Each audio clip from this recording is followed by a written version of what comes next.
Dante's Divine Comedy, Inferno, Canto 10.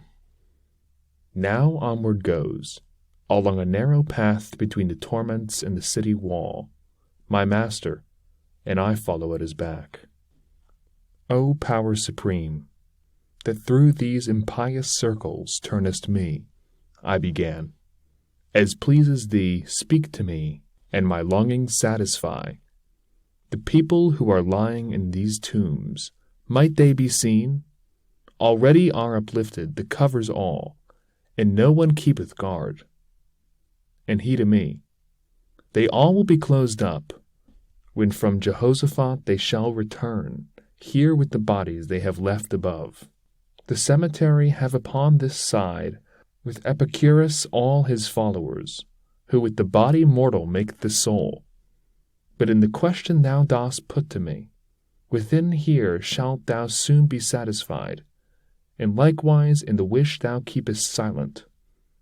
And I, good leader, I but keep concealed from thee my heart, that I may speak the less, nor only now hast thou thereto disposed me. O Tuscan, thou who through the city of fire goest alive, thus speaking modestly, be pleased to stay thy footsteps in this place.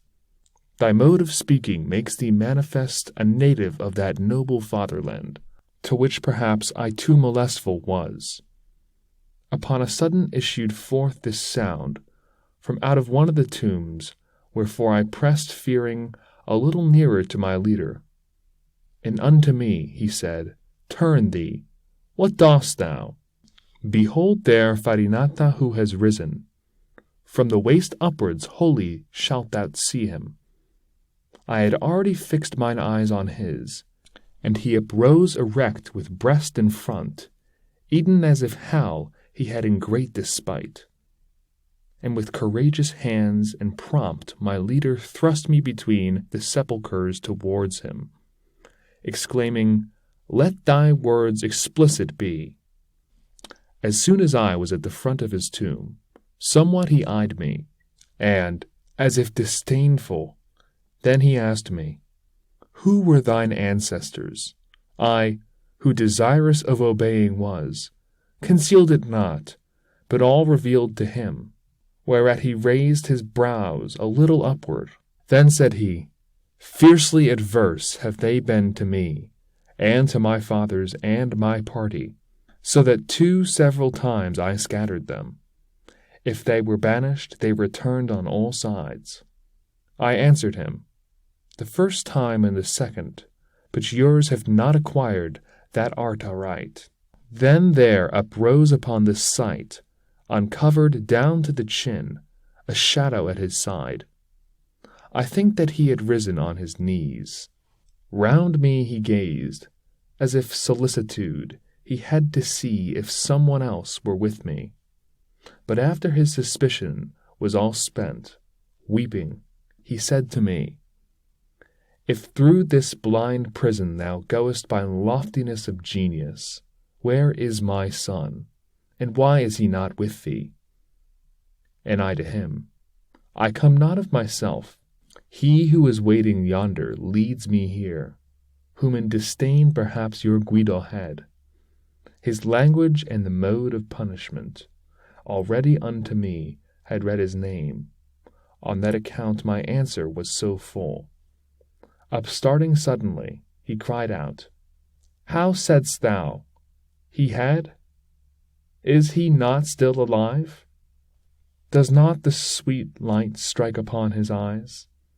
When he became aware of some delay, which I before my answer made, supine he fell again, and forth appeared no more. But the other magnanimous, at whose desire I had remained, did not his aspect change, neither his neck he moved, nor bent his side.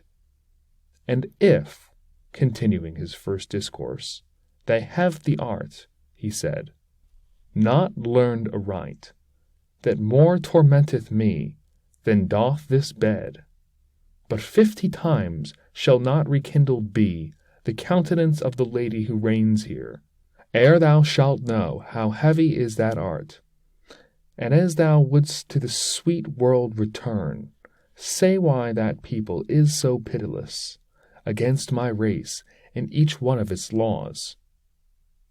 Whence I to him, the slaughter and the great carnage, which have with crimson stained the Arbia, caused such orisons in our temple to be made. After his head he with a sigh had shaken, there I was not alone, he said, nor surely without a cause had with the others moved, but there I was alone, where every one consented to the laying waste of Florence, he who defended her with open face. Ah, so hereafter may your seed repose, I him entreated. Solve for me that knot, which has entangled my conceptions here. It seems that you can see, if I hear rightly, beforehand whatsoe'er time brings with it, and in the present have another mode. We see, like those who have imperfect sight, the things, he said, that distant are from us. So much still shines on us the sovereign ruler. When they draw near, or are, is wholly vain our intellect, and if none brings it to us, not anything know we of your human state. Hence thou canst understand that wholly dead will be our knowledge from the moment when the portal of the future shall be closed.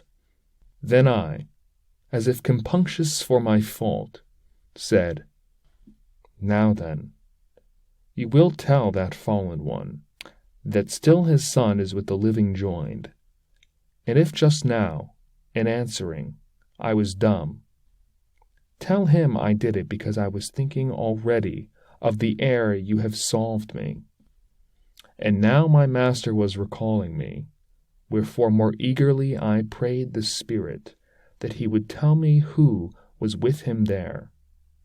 He said, With more than 1,000 here I lie.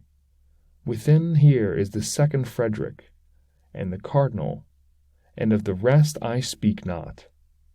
Thereon he hid himself, and I towards the ancient poet turned my steps, reflecting upon that saying, which seemed hostile to me. He moved along, and afterward, thus going, he said to me, Why art thou so bewildered? And I in his inquiry satisfied him.